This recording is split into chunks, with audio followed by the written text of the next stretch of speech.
Gauthier Lebray et Fabrice Divisio à côté. Franchement, là, les gars, là, franchement, si le paradis, c'est pas ça, qu'est-ce que c'est franchement, non, mais là, je le dis. Là, j'ai l'impression d'être arrivé au paradis. Suis-je mort? Non, mais franchement, je me pince. Alors, Fabrice, comment allez-vous? Ça va. Merci d'être là. Alors, Gauthier, d'autres informations alors, sur cette affaire de voyage au Maroc. Refaites-nous un petit... Donc Yacine Bellatar n'était pas annoncé, les journalistes voient sur place qu'il est là, le font remonter, enfin certains, d'autres ne le disent pas. Donc tout le monde se pose la question, pourquoi est-ce que la présence de Yacine Bellatar n'a pas été annoncée? L'Élysée dit, c'est parce qu'on a su qu'il était là dimanche soir. On a le droit de douter qu'on confirme un voyage officiel au Maroc de 3 jours la veille pour le lendemain, et surtout que Yacine Bellatar a dit il y a quelques minutes sur une chaîne concurrente que alors on va le voir. l'Élysée avait alors non mais regardez, il a voulu déjà exprimer sa colère contre les médias. Regardez. Je suis un artiste français et marocain. Ça fait 20 ans que je fais ce métier. Votre petit monde d'éditorialistes ou d'animateurs ou de quasi-journalistes n'a jamais accepté l'idée que des gens comme moi s'émancipent de venir vous voir sur un plateau télé pour raconter des blagounettes. Nous avons d'autres ambitions, nous avons une reconnaissance dans ce pays pour nos activités. Il y a 122 personnes dans la délégation. C'est un très beau jour pour la relation entre la France et le Maroc. Je crois savoir que la liste n'est pas exhaustive, donc elle s'arrête au moment où l'Élysée le décide. On a l'impression qu'il s'est passé quelque chose de grave. Non, il ne se passe pas quelque chose de grave.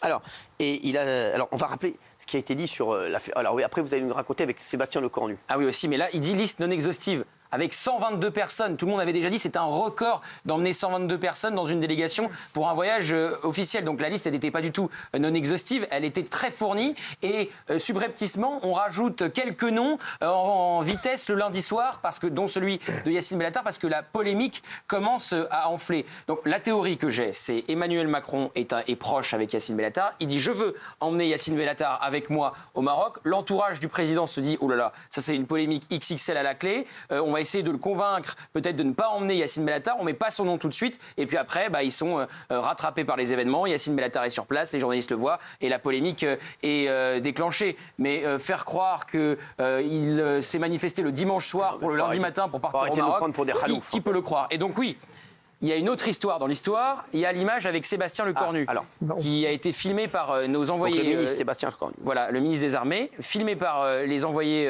spéciaux de CNews sur place, Thomas Bonnet et Sacha Robin. Et donc on voit une proximité flagrante entre le ministre des Armées et Yacine Bellatar. Et donc on en parle ce matin. Et ce matin, l'entourage de Sébastien Lecornu m'écrit 3 choses. Le ministre des Armées ne connaît pas Yacine Bellatar. Oui.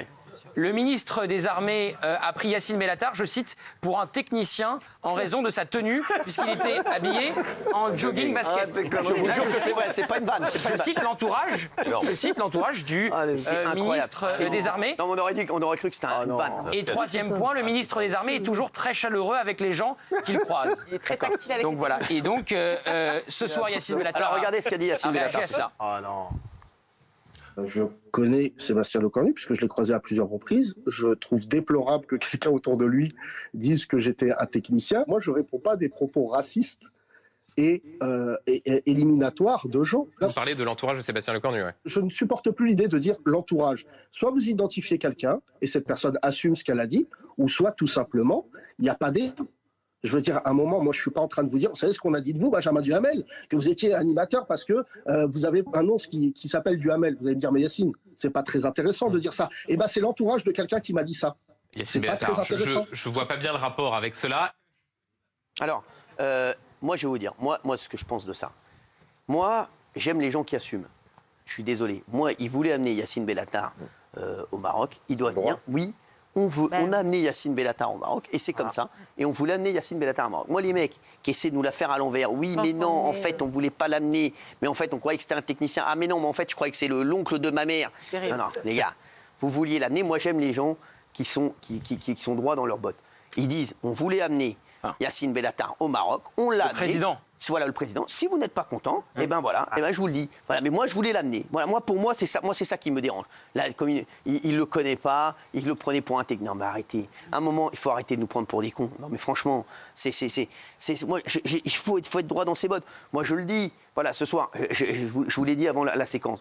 Je vous l'ai dit. Voilà, il y a plein de. Je suis d'accord avec très peu de choses avec Yacine Bellatar et lui aussi avec moi. D'ailleurs, on le sait. Mais c'est quelqu'un avec qui j'ai travaillé, c'est quelqu'un qui connaît mes parents, etc. Et moi, je suis comme ça, moi. Je ne suis pas là pour enfoncer les mecs que je connais, que j'aime bien et qui sont mes potes. Donc voilà, moi je suis comme ça. Après, je dis, si vous arrive n'importe quoi, je serai le premier à vous défendre également. Mais voilà, après, je ne suis pas d'accord avec lui sur plein de choses. Mais moi, ce qui me dérange le plus dans cette polémique, c'est le nombre de personnes qui a été pris pour aller au Maroc et aller faire gugus au Maroc toute la journée. Ça, pour moi, c'est pas possible, surtout en ce moment.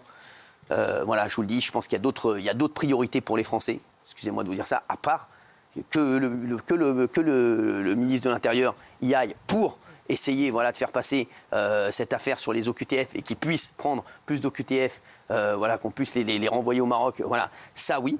Mais la vérité, faire un voyage, excusez-moi, au Club Med là-bas, pour moi, excusez-moi, en ce moment, c'est pas entendable pour les Français. Je ne sais pas ce que vous en pensez. C'est payé par qui ? C'est payé par le Royaume du Maroc. Le voyage la France et là-bas le Maroc. Le voyage est payé par la France, mais sur place, les dîners, évidemment, c'est le Maroc. 4 avions. Oui, 4 avions. Il y a la taxe déjà sur les avions. Ah non, il n'y a pas le billet. Non, le billet est offert. Il y a deux problèmes pour moi. Yacine Bellatar, on s'en fout. Soyons clairs.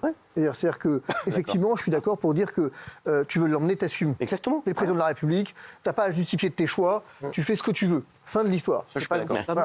Si. Non, mais moi, je suis d'accord avec toi. Alors, en soi, on peut en débattre, on peut en discuter, mais à un moment donné, si tu veux l'amener, tu l'amènes.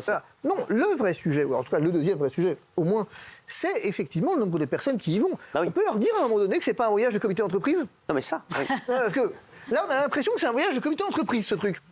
Ou, tiens, on va aller au Maroc au Club Med, c'est sympa, il fait beau, il fait meilleur qu'en France, donc on va se balader. Donc, dans le même temps, il y a un mec qui vous dit qu'il va falloir trimer un peu plus et supprimer un jour férié. De l'autre, on y va à 4 avions. Et en même temps, vous faites des leçons sur l'écologie. Alors moi, j'ai juste une question. À quel moment, dans ce pays, on arrête de prendre les gens pour des cons ? Le jour où on arrêtera, on pourra commencer à respecter la fonction présidentielle et la fonction politique. C'est pareil, Maître Divisio. Mélanie, elle est allée 4 fois à Tunis en un an. Elle va à Alger. Mais qu'est-ce qu'il a ? Mais quel rapport ? Quel rapport ? C'est pas parce que les autres font des choses mal qu'il faut les faire. Et puis elle était 122, Mélanie. Donc dites pas de bêtises, elle n'était pas du tout 122. Donc déjà, vous n'avez pas l'info. Gauthier Lebret, elle était 122, Mélanie ? Non, elle n'était pas 122. S'il vous plaît, c'est bon. Elle était 122, Mélanie ? Mais là, c'est un voyage. Non, elle n'était pas 122. C'est une délégation. Le problème, c'est qu'ils sont 122. Non, mais c'est une délégation. Ils sont plus. Mais arrêtez, il n'y a pas que les chefs d'entreprise. Les chefs d'entreprise y aillent, oui, mais il y a au moins 30 people déjà. Donc arrêtez de dire des bêtises. Il y a 30 people. Donc arrêtez de dire des bêtises. 122, c'est une délégation très importante. Bien sûr. Parce que c'est un voyage historique. Il n'y en a pas eu depuis 6 ans au Maroc. Il y a eu une brouille historique entre Mohamed VI et Emmanuel Macron. Donc pour moi, je vais vous dire une chose. La délégation de 122, elle me choque pas plus que ça. Ce qui me choque, c'est que le président de la République s'entoure de Yacine Bellatar, le fasse recevoir à l'Élysée, qu'il le conseille sur sa participation ou non à la marche contre l'antisémitisme, qu'il puisse expliquer que participer à une marche contre l'antisémitisme, ça serait mettre le feu aux banlieues. Je vais vous dire la vérité. Là, c'est vous, pour vous, vous êtes tortugé là aussi. Yacine Bellatar, les Français, c'est pas, ils en ont rien à carrer. Non, mais je vous le dis. C'est pas le problème des Français au jour le jour. Le problème des Français aujourd'hui, c'est pourquoi ils sont pas allés en Martinique et en Guadeloupe alors qu'il y a une urgence. Je vous le dis. Pour moi, le problème, il est là. Quand on voit que la Martinique et la Guadeloupe, il y a des non, mais si, non, c'est pas compatible. Pour l'instant, ils sont au Maroc, ils sont pas en Martinique ou en Guadeloupe. Ils sont où aujourd'hui ? Ils dorment où ? Non, mais ils devraient y aller. Mais ils dorment où là ? Ils dorment au Maroc. Ils dorment en Martinique. Je suis désolé. Il y a 2 millions de peut-être à 122. Non, mais ils dorment au Maroc. Ils dorment pas en Martinique. Il y a un moment, il y a un élément. Il faut aussi faire attention à cette notion d'exemplarité. On doit quand même pouvoir attacher de l'importance au symbole. Bien sûr. On n'arrive pas de nous expliquer qu'on est dans une situation... C'est un rôle de symbole, Yacine Bellatar. Non mais Yacine Bellatar, c'est autre chose pour le coup. Vraiment, je comprends que vous ayez une animosité manifestement. Mais c'est vrai. Mais pour moi, c'est autre chose. Ce qu'on peut regretter avec Yacine Bellatar, qu'au demeurant, je le dis, moi je trouve assez sympa, je l'ai croisé ici, et j'ai rien contre lui spécialement, le fait est que ce qu'on peut reprocher, c'est toujours le même problème. Comme disait Cyril, pour moi, tu veux l'emmener, tu l'emmènes. C'est tout. Il faut assumer. Moi, j'aime les gens qui assument. C'est ce qu'il a fait. Je suis désolé. Non, ils n'ont pas assumé. On l'a pas mis sur la liste. Oui, l'entourage. Pardon, mais le coup du technicien, il a un peu raison, Yacine Bellatar. C'est quand même super offensant. Je suis assez d'accord. Pour le coup. Regarde, on en a rigolé. Il l'a pas volé sa place. Hein. On en a rigolé. Bon. Raymond, j'aimerais bien avoir l'avis de Raymond moi là-dessus parce que Raymond pour moi c'est vraiment, pour moi c'est la parole vraie. Non, c'est la parole comme Bah pour tous moi les autres, mais non, pas comme tous les autres. Juste, moi je suis d'accord avec toi Non, sur pas ce comme qui tous se les passe autres. en Martinique et ce qui se passe en Guadeloupe. J'aurais bien voulu qu'ils aillent, même un représentant de l'État qui aille expliquer aux Martiniquais pourquoi la police française est en train de tirer sur le peuple martiniquais. Bien sûr, ouais, moi ça aussi, c'est un j'aimerais premier bien point. ça. Et ensuite, moi je ne suis pas dans la même ligne que vous. Je suis dans la ligne. Moi Yacine, pour moi c'est un non-problème. Je veux juste qu'ils assument. On l'a emmené, point barre. Ouais. Ce que je reproche à Yacine, qui est aussi, il fait partie de l'immigration, c'est sa tenue. On ne va pas comme ça avoir le roi du Maroc en basket Air Max et en survêtement. C'est le seul reproche que je lui fais. Ça, on le met à part. Ensuite, ils sont partis à 120, 110, 80. Je m'en fous, je regarde qu'est-ce qu'on va faire dans les accords avec le Maroc et est-ce qu'on va rassurer les Marocains et les Français parce qu'on était en embrouille avec M. Macron et qu'on va chercher là-bas un contrat de 10 milliards. Est-ce qu'on a les moyens de cracher sur 10 milliards? Non, je ne pense pas. Alors qu'on y aille à 50, qu'on y aille à 60 avec 4 avions, 2 avions, je préfère moi. D'accord. Et pourtant, je suis le premier à taper sur... Fabrice, pas je suis le d'accord. premier à taper sur les hommes c'est moi qui dis non, là, c'est pas Fabrice. Cyril, je suis le premier à taper sur les politiques. Non, mais je vais vous expliquer quelque chose. Moi, j'ai pas 10 milliards. Non, mais s'il vous plaît. Moi, je les ai pas, les 10 milliards. S'il vous plaît, les 10 milliards, et déjà, ils vont aller où? J'aimerais bien On savoir. va aller dans les entreprises françaises. Oui, Cyril.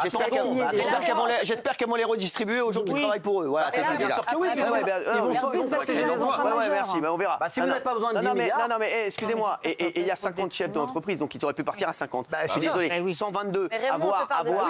Non, mais les symboles de voir 4 avions. Regardez, il y a mon ami Jérôme Rodriguez qui me dit, et les Français, la seule chose qui les intéresse, c'est combien ça coûte cette histoire, et est-ce qu'on va s'occuper de ceux qui sont en galère aujourd'hui, comme tu le dis, dans le territoire d'outre-mer, c'est tout. Voilà, donc aujourd'hui, c'est un symbole. Vous n'avez pas compris qu'aujourd'hui, les Français ont besoin de symboles. Ils se disent, on en a marre, qu'on nous marche dessus, hein, et qu'on laisse... Il y a plein de feux partout.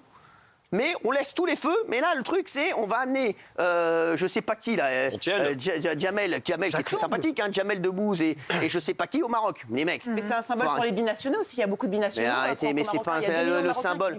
Déjà, on vous a pas donné la parole. Je vous ai donné la parole à Gilles Verdès, que j'ai pas entendu depuis longtemps. Moi, je vais vous dire. Et sa douce voix me fait du bien. Je suis entièrement d'accord avec vous. Pour moi, je vais vous dire. On emmène 122 personnes parce qu'on se couche devant le royaume du Maroc et en amenant des people, on espère s'attirer les bonnes grâces d'un royaume qui est fâché. Et ces people-là, c'est des alibis. Ça nous coûte cher, ça ne sert à rien. Après je dis Jamel Debbouze, Jamel, il habite vraiment au Maroc. Enfin, oui, mais où d'autre? Non, mais c'est pas le bon exemple. Tous ces gens qui y vont, ils vont. C'est-à-dire qu'on va s'attirer les bonnes grâces. On va s'attirer les bonnes grâces. Tu crois que le roi du Maroc, il y a Montiel, il y a Yacine, il y a Jamel. On n'a rien à foutre, le roi du Maroc. On se couche dans un lit. On y va pour des rapports. C'est un symbole, c'est pas vrai. Non, mais je suis d'accord. Gilles, on se couche pas devant le Maroc. Je veux dire, on a juste organisé une grosse fiesta au Maroc avec des privilégiés pendant que les Français sont en train de galérer dans les dom-toms, les agriculteurs sont en train de mourir et les Français n'ont pas d'argent pour acheter du pain à la fin du mois. Et les boulangers se disent quand est-ce que je vais pouvoir, qu'est-ce qui va se passer au niveau de l'électricité. Voilà ce qui s'est passé. On a organisé une grosse fête au Maroc avec des people. Pour moi, c'est ça l'histoire. Vous pouvez dire combien ça coûte Charles III au château de Versailles, qui avait coûté une fortune, il y avait 500 ou 800 personnes. Cette différence, là, c'est le roi du Maroc qui paye. Et là, on affrète effectivement, je ne sais pas combien, d'Airbus pour y aller. Forcément qu'au bout d'un moment, on ne peut pas s'asseoir tout le temps sur les symboles. On ne peut pas faire ça. On est obligé à un moment donné de célébrer une forme d'exemplarité. Ça ne veut pas dire qu'il faille y aller, j'en sais rien, avec un avion de ligne ou ce que vous voulez. Mais à un moment donné, on a aussi le droit d'être juste. C'est cette vertu en fait, de la tempérance. On va voir ce qu'en pensent les téléspectateurs. La présidente de la Sénat, oui, 71%, voilà. Non, à 28%. Donc ils sont plutôt d'accord avec vous. Vous voyez ou pas? C'est normal, vous êtes un petit peu le meilleur. Merci. C'est ponctué ici ou parce que moi je suis encore désolé, Fabrice, je suis pas d'accord avec toi. C'est ponctué ici normalement. Hein? C'est ponctué ici. Ah, c'est ponctué ici. Tu veux rajouter une petite phrase? Mais c'est deux pays qui ne se parlent plus depuis 6 ans, avec une embrouille majeure parce que le président français avait baissé les visas de 50% pour qu'il y ait plus de laissez-passer consulaires. Il y a une décision très forte, on l'a toujours pas dit, d'Emmanuel Macron de reconnaître la souveraineté du Maroc sur le Sahara occidental. Tout a été débloqué. Il fallait une visite très importante. Ce qu'il va y avoir en retour. Bien sûr. Et encore une fois, c'est une visite d'État dont la plus grande partie du coût sera à la charge des Marocains. Merci. Pas de la on France. va se retrouver dans un instant. Fabrice Vidot, vous êtes venu pour un débat, vous n'avez pas du tout fait celui qui était prévu, mais c'est sympa que vous soyez venu quand même.